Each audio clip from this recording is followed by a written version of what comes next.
Siap diberkati, katakan bersama-sama. Amin. Hari ini kita bersuka cita, amin. Haleluya. Ambil bagian dalam pelayanan. Apapun yang saudara lakukan, Allah akan memperhitungkan dalam hidup kita. Haleluya.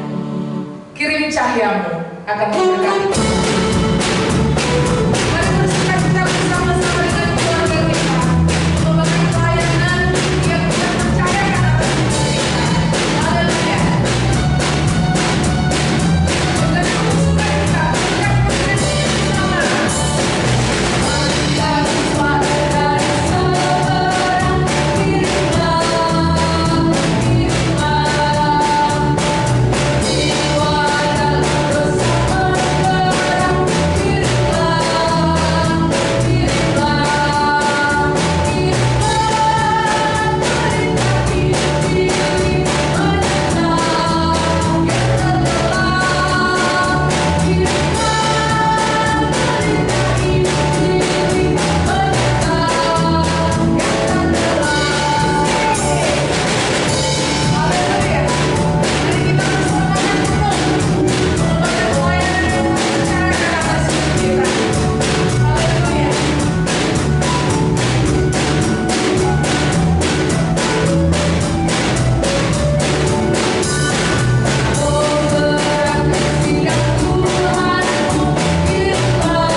Memberikan yang terbaik bagi Tuhan melalui hidup kita.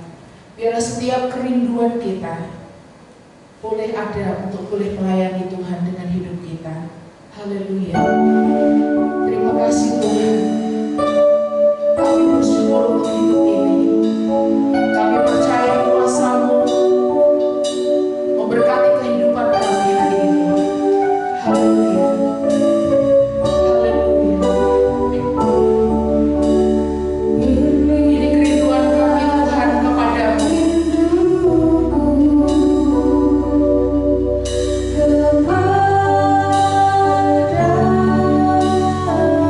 Biarlah dengan segenap hati kami menyembah-Mu.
seluruh jemaat Tuhan, mari kita bersyukur karena Allah masih kenankan kita ada menjadi anak-anak Tuhan dan kita bisa beribadah bersama-sama dengan keluarga Bapak Ibu di rumah Bapak Ibu ataupun dimanapun Bapak Ibu berada.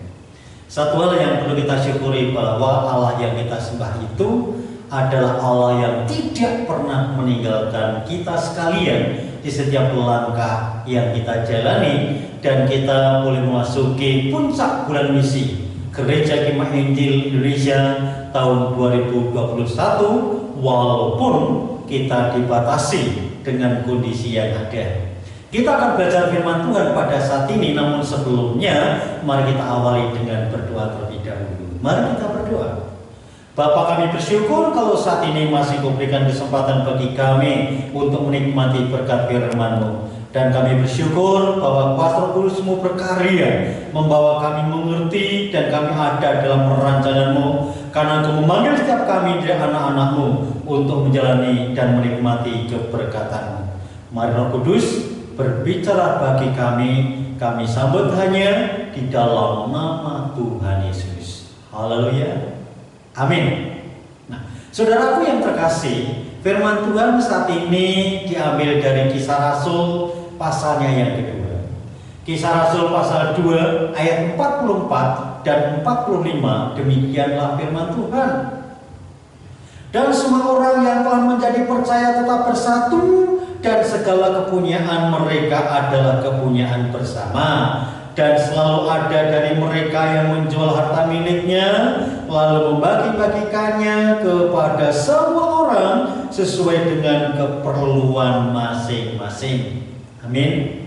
Sampai sini pembacaan firman Tuhan untuk menjadi dasar kita menikmati kasih karunia Tuhan di puncak bulan misi Gereja Kemah Injil Indonesia tahun 2021. Nah, Bapak yang kasih, tema bulan misi Gereja Kemah Injil, saya ingatkan lagi Pak, yaitu bertumbuh, bertambah, dan berdampak. Tema bulan misi GKI adalah bertumbuh, bertambah, dan berdampak. Bagaimana akan menjadi gereja yang bertumbuh, bertambah, dan berdampak? Maka harus diawali dengan bertumbuh dalam keyakinan akan firman Allah. Siapa firman itu? Firman adalah Tuhan Yesus sendiri, karena firman Tuhan katakan Yohanes, pada mulanya adalah firman, dan firman itu telah menjadi manusia. Jadi dibutuhkan dasar yang teguh di dalamnya, keyakinan dan iman kita kepada Kristus Sang Juru Selamat itu. Itu menjadi langkah awal. Nah, setelah kita bertumbuh dalam pengenalan akan firman Tuhan, kita ada dalam akar yang kuat bersama dengan Tuhan, maka yang kedua adalah bertumbuh sebagai anggota tubuh Kristus. Ada dalam satu kesatuan, ikatan yang kokoh, ikatan yang erat dalam kasih karunia Tuhan. Telah sungguh diikat menjadi satu, ia sekata, ada kesepakatan, maka kita membawa diri kita untuk menjadi alat Tuhan. Ini Tuhan aku. Apa yang kau jadikan kami sekarang menjadi anak-anak-Mu? Dan juga setelah kita membawa diri menjadi alat Tuhan, mari kita akan terus melangkah, kita akan berkarya, sehingga kita akan tanya pada Tuhan, Tuhan, apa yang Kau kehendaki? Dan Bapak Ibu mengambil satu kesepakatan, satu ikatan yang ada. Ini Tuhan aku, pakai aku, apa yang akan Kau kehendaki melalui aku. Tetapi dikasih, semua itu membutuhkan dana. Maka hari ini di puncak bulan misi, kita akan belajar bersama-sama menjadi gereja yang memberi, dan juga gereja yang berkorban. Gereja yang memberi dan juga gereja yang berkorban. Karena semua, apapun kegiatannya, apapun kegerakannya, tentu membutuhkan yang namanya dana. Apapun yang Bapak Ibu lakukan, kegiatan keseharian membutuhkan dana. Nah, maka di puncak bulan misi, mari kita buka hati kita bahwa kita akan menjadi gereja yang memberi dan gereja yang berkorban. Mari Bapak kasih, jadikan diri kita ini adalah menjadi gereja yang memberi, gereja yang berkorban. Ada beberapa jenis pemberian dan korban yang diperintahkan dalam kitab Taurat. Yang pertama yaitu korban bakaran. Saya tidak akan membaca di sini, tetapi Bapak Ibu bisa mencatat dulu dan nanti baca di lain kesempatan. Dari Imamat 6 ayat 12 sampai 13. Itu yang pertama korban bakaran. Yang kedua korban sajian. Ada di Imamat pasal 2 ayatnya yang ke-1 atau yang pertama. Yang ketiga korban keselamatan. Ada dalam Kejadian 31 ayatnya yang ke-54. Yang keempat korban penghapusan dosa. Ada di Imamat pasal 4 ayat 1 sampai yang keempat. Dan yang kelima yaitu korban penebusan salah. Ada di dalam Imamat pasal 4 ayat 13 sampai 14. Nah, itu korban-korban yang ada, yang diperintahkan dalam kitab Taurat. Ada kemudian didukung, ada ucapan syukur, buaran dan sebagainya. Tapi ada satu perintah langsung yang Allah perintahkan dan diberikan pada anak Tuhan, walaupun sering terabaikan. Bahkan ada yang mengatakan, oh itu hanya untuk akal tertentu. Tapi sesungguhnya perintah itu ada di maksud saya, firman Tuhan itu menyatakan yang ada di Maliaki pasal 3 ayat 6 sampai 12. Maliaki 3 ayat 6 sampai 12 yaitu berbicara mengenai persepuluhan. Jadi persepuluhan adalah perintah Allah secara langsung, tetapi sering terabaikan. Itu yang di Maliaki. Dan Tuhan sangat tegas di sana karena ada banyak dampak atau akibat yang akan didapatkan kalau entah orang itu melakukan ataupun tidak melakukan. Nah, ada yang mengatakan demikian, oh itu kan di perjanjian lama. Bagaimana dengan perjanjian baru? Kalau Bapak Ibu membaca di Matius 22 ayatnya yang ke-21, saya menyatakan bahwa berilah kepada mereka yang berhak diberi. Berikanlah kepada kaisar apa yang menjadi bagian dari kaisar, berikanlah kepada rumah Tuhan yang menjadi bagian rumah Tuhan. Artinya bahwa baik itu berhubungan dengan pemberian dan korban sesuai dengan kapasitas dan bagiannya. Dan juga Bapak Ibu dan Saudara yang terkasih, pemberian dan korban itu menganut hukum yang namanya hukum tabur tuai. Kalau Bapak Ibu membaca di 2 Korintus pasal 9 ayat 6 sampai 9, maka didapatkan di sana bahwa ketika kita berkorban, kita memberi itu, mari kita akan dengan kesungguhan, bukan dengan sungguh-sungguh atau karena orang lain.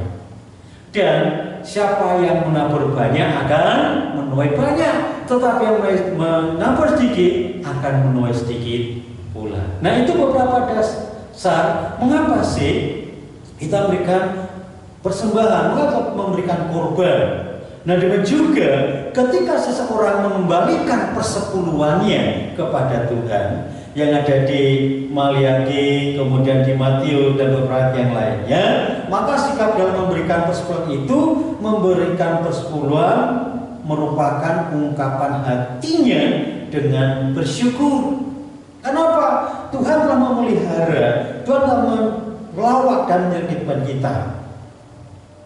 Dan juga kasih, ketika seseorang mengembalikan persepuluhannya itu merupakan bukti cinta kasih anak-anak Tuhan, cinta kasih umat pilihan Allah kepada Tuhan, dan bukti ketaatannya terhadap perintah Tuhan dan sabda ilahinya, sabda Allah yang memerintahkan secara langsung.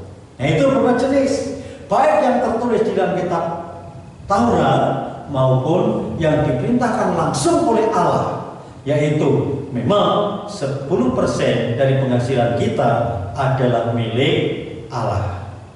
Nah, dasarnya di mana? kalau kita mau menjadi gereja yang memberi, gereja yang berkorban, pemberian dan korban kita itu dasarnya dari firman Tuhan itu sendiri. Ketika kita meyakini bahwa ini sabda Allah, ini perintah Allah, dan kita akan melakukannya, maka ini dasar. Bukan kata orang, bukan kepentingan yang lain, tetapi firman Allah itu dasar mutlak yang tidak bisa tergantikan, satu-satunya. Yang kedua, ketaatan orang itu terdiri kepada Allah. Satu berhubungan dengan Allah itu firman-Nya, satu berhubungan dengan umat atau ketaatan orang itu sendiri. Mengapa anak-anak Allah dengan kerelaan memberikan persembahannya, termasuk dalam Kisah Rasul itu? Karena ketaatan orang tersebut akan Allah. Ketika orang itu sudah diurapi dengan kuasa Roh Kudusnya, ketika orang itu mengerti betul akan peran firman Tuhan, dan orang itu sungguh sukacita dan taat akan perintahnya, bukan hanya menjadi orang yang saya percaya, maka orang itu pasti mengembalikan apa yang dia milik Allah dan berkorban bagi Tuhan. Menyadari betul jika apa yang ada dalam kehidupannya itu hanyalah kepercayaan Allah, harta kekayaan Allah percayakan untuk kita bertanggungjawabkan. Dan memang mengingatkan bahwa 10% dari penghasilan kita itu adalah memang milik Allah. Siapa yang memberi tidak akan kekurangan, tetapi siapa yang tidak mau memberi tidak akan kelebihan. Baik kasih, itulah sabda Allah. Ya. Jadi mengapa mereka memberi? Karena orang itu telah diberi Roh Kudus, Kristus sungguh bertata, dan orang itu taat pada perintah Allah dan pada sabda ilahinya. Nah, ada hasil pemberian jika kita didasarkan dari Filipi pasal 4 ayat 10 sampai 20. Di sana hasil apa yang didapatkan? Menjadikan anak-anak Allah yang taat dan setia. Jemaat Filipi di sana dikatakan bahwa mereka memberi itu bukan dari kelebihannya. Walaupun mulanya mereka orang tidak berada, tetapi mereka dikatakan kaya karena adalah bagi pekerjaan Tuhan. Jadi ketika orang-orang itu rela mengembalikan milik Allah, rela berkorban dan beri yang terbaik, berarti secara tidak langsung orang itu sedang terbentuk ketaatannya dan memang betul-betul menjadi anak-anak Allah yang setia. Hasil yang kedua, misi tersampaikan. Ketika Bapak Rasul dan para murid berkumpul, mereka menggalang dana, kemudian diberikan kepada Paulus yang sedang menjalankan misinya itu, dan dengan dana itu bisa menopang dan mendukung pekerjaan Tuhan. Maka berdirilah beberapa gereja Tuhan yang ada pada saat itu. Sama dan kita hari ini, kalau kita rela langsung berkorban pekerjaan Tuhan, maka kita pun langsung. Bapakku tidak usah pergi ke tempat-tempat di mana target yang ada, baik program nasional itu Sumasik, Sumatera Asia, baik ke suku-suku terasing dan lain sebagainya, maka Bapak sudah mendukung di dalamnya. Jadi pelayanan bisa terjangkau lebih luas, tidak ada pemutar di dalamnya, dan juga pekerjaan Tuhan di lokal pun akan semakin kuat. Jadi kegerakan misi itu bisa terjangkau dari hal-hal yang sempat lambat, tapi hanya bisa terjangkau pula.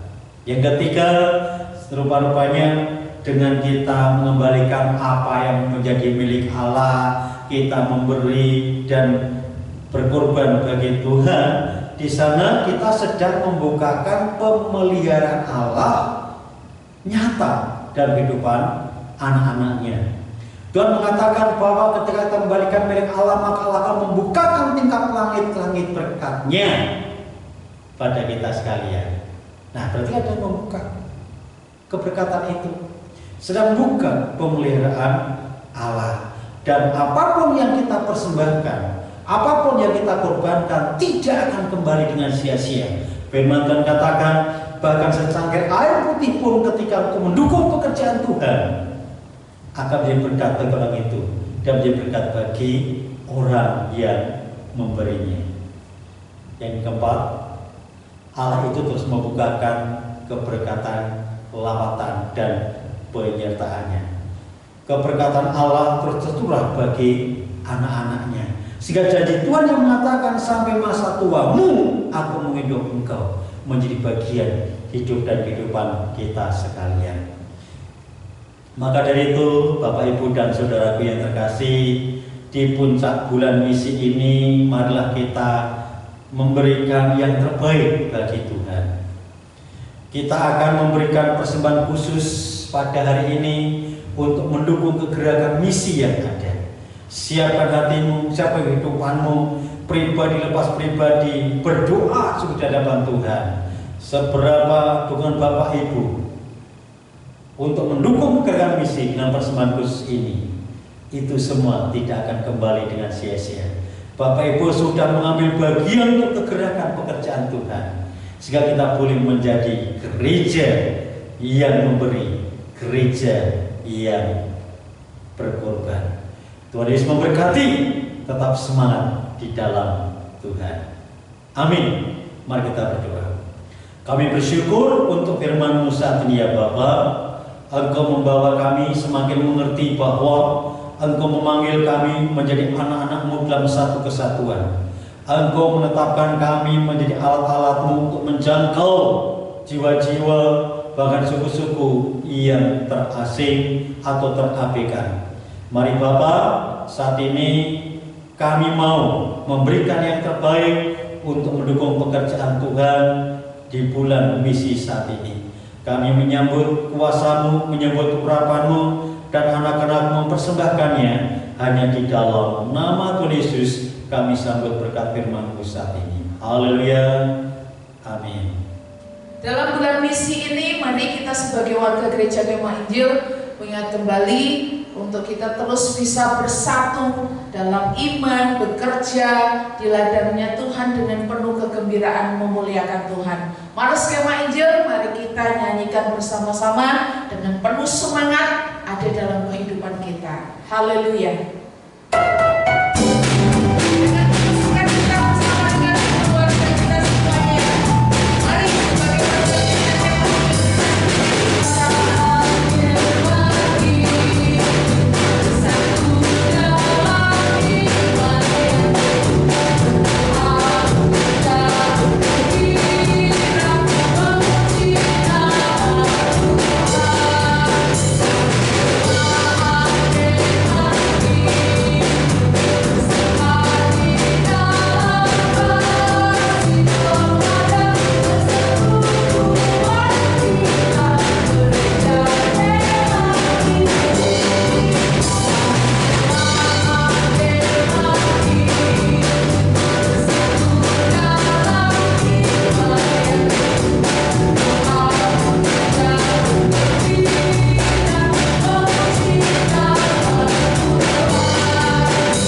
bahwa setiap keberkatan Allah ada yang memberkati kehidupan kita. Mari kita bangkit berdiri.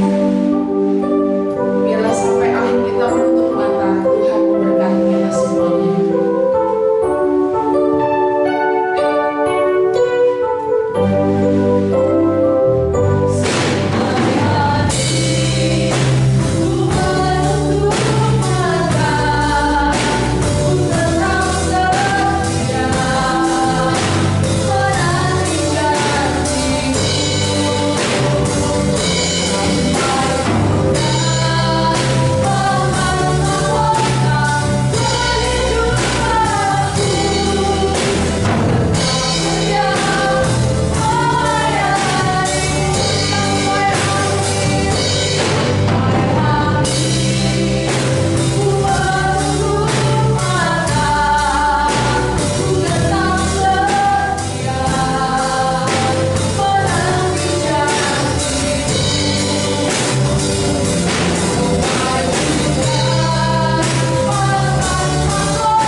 Mari kita berdoa.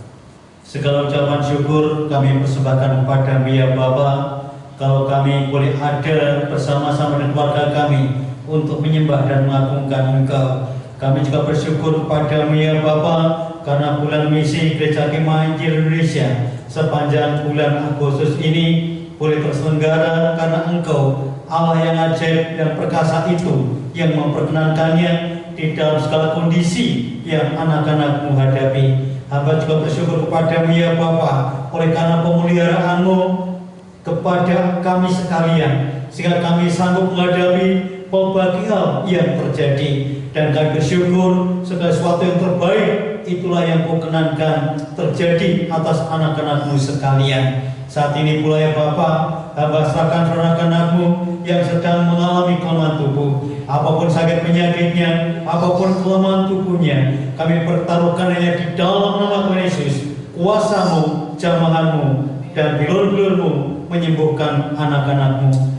Saat ini hamba juga serahkan ke tangan kuasa-Mu untuk pemulihan ekonomi bangsa ini. Mari Tuhan, Kau akan terus jamah, Engkau kuasai para pemimpin kami, sehingga pemulihan ini akan terjadi dan memberikan dampak yang sungguh luar biasa bagi pergerakan dan kegerakan gereja Tuhan. Dan juga ya Bapa, di puncak bulan misi Gereja Kemah Injil Indonesia Bapa, hamba serahkan setiap anak-anak-Mu sekalian, semua anak-anak-Mu terlibat dalam persembahan khusus untuk misi. Mari Bapa, seluruh persembahan anak-anak-Mu yang akan anak bawa kepadamu, sucikan, kuduskan, sehingga seluruh persembahan itu tidak akan kembali dengan sia-sia, tapi Kau jadikan keberkatan bagi anak-anak-Mu sekalian, dan seluruh persembahan itu boleh mendukung pekerjaan Tuhan, terkhusus untuk misi yang Kau utus untuk menumbuh kembangkan gereja Tuhan. Terima kasih Bapa, hamba serahkan ini semua ke tangan kuasa-Mu, dan kami berani akhiri seluruh rangkaian ibadah hanya di dalam nama Bapa, Anak, dan Roh Kudus. Dan kami juga menutup rangkaian bulan misi Gereja Kemah Injil Indonesia saat ini hanya di dalam nama Tuhan Yesus. Saudaraku yang terkasih, mari kita akan arahkan hati dan kehidupan kita kepada Bapa, Sang Sumber berkat itu, dan teruslah bersemangat menjalani kepercayaan Tuhan, karena di situ Allah menetapkan kegenapan janji-janji berkat-Nya. Dan saudaraku, angkatlah tanganmu untuk menerima berkat-berkat Bapa. Saudaraku, terimalah seluruh berkat yang datang dari Allah Bapa, yaitu hikmat, kasih karunia, dan lawatan yang ditetapkan dalam kehidupanmu dan biarlah dengan kuasa Roh Kudus, kuasanya akan terus menyertai, menolong, melawat dan melindungimu. Dan lebih dari itu, biarlah dengan pengorbanan Tuhan Yesus Kristus yang mati di kayu salib itu akan memberikan keselamatan dan membawa masuk ke dalam keselamatan kekal. Dan biarlah Allah dengan kuasanya akan memberkati kehidupanmu, memberkati keluargamu, memberkati rumah tanggamu, dan Allah memberkati setiap usaha dan pekerjaan tanganmu. Sehingga apapun yang dilakukan tidak akan kembali dengan sia-sia, tapi Allah menjadikan saudara berhasil dan beruntung. Biarlah Allah dengan kuasanya akan terus memberkati kehidupanmu, karena seluruh doa ini hamba mementerikan hanya di dalam nama Tuhan Yesus menjadi berkat di dalam kehidupanmu dan keluargamu. Haleluya. Amin. Bye.